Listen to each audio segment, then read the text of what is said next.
guys, welcome back to my channel. Today we have The Score by Elle. This is the third book in the series, and this one I think is probably my favourite one so far out of the 4 books so far, about the couples. This one was just really enjoying again. So we have the cover, which is very cute, and then we have our back. So the synopsis: he knows how to score on and off the ice. Elle Hayes is in a crisis mode. With graduation looming, she doesn't have the first clue about what she's going to do after college. To make matters worse, she's nursing a broken heart thanks to the end of her long time relationship. There we go, I can speak. Wild rebound sex is definitely not the solution to her problems, but gorgeous hockey star Dean, I cannot pronounce those 2 words, Lawrence, is possible to resist. Just once though, because even if his future is uncertain, it sure as heck won't include the king of one night stands.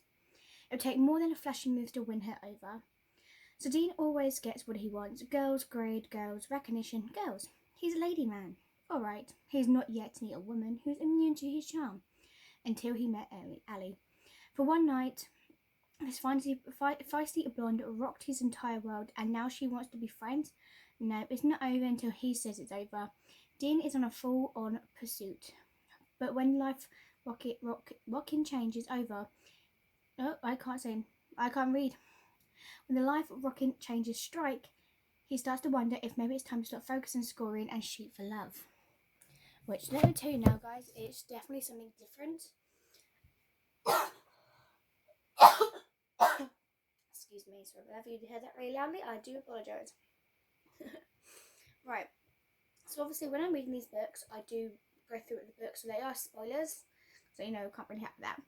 So Elle is just trying to go through her life as she's just broken up with Sean, who we've read in the 2 first books.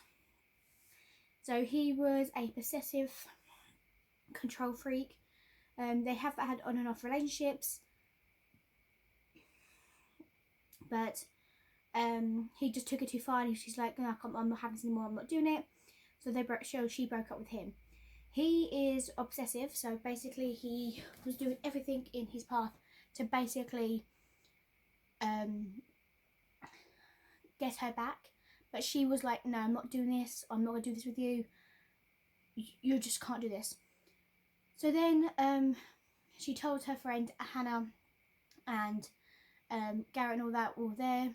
They said they can stay around them, and he's there. So when she went to go talk by the house to stay there for the night, for the weekend, Dean was was about to be in the middle of a threesome, but he has to basically babysit his bird sperm, and he did not appreciate that being cock-blocked. So, haha, that's your own fault on that one. But she told him the night as well, can you keep my phone away from me, because I know what's going to happen. I'm going to end up texting Sean, and I'm going to meet up and say I want to fix everything up with him. But what she did not expect is to get drunk and basically have sex with Dean. Completely did not remember it. So she remembers the tequila and everything like that.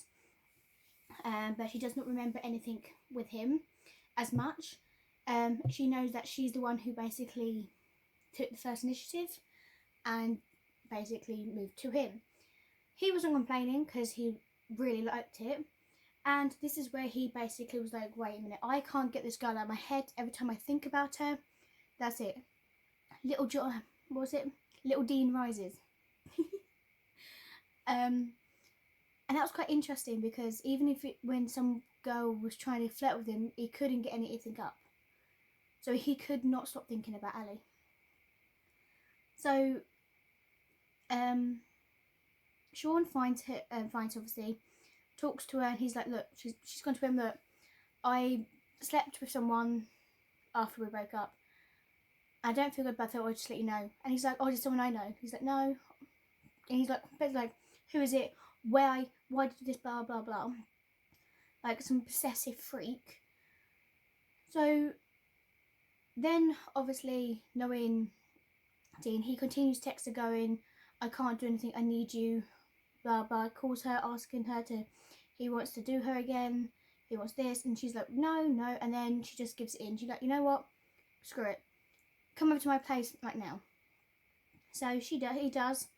They have fun, they do this thing, they obviously like each other, and they're not dating yet, but they're getting to the point where they are. Like, the relationship grows, and then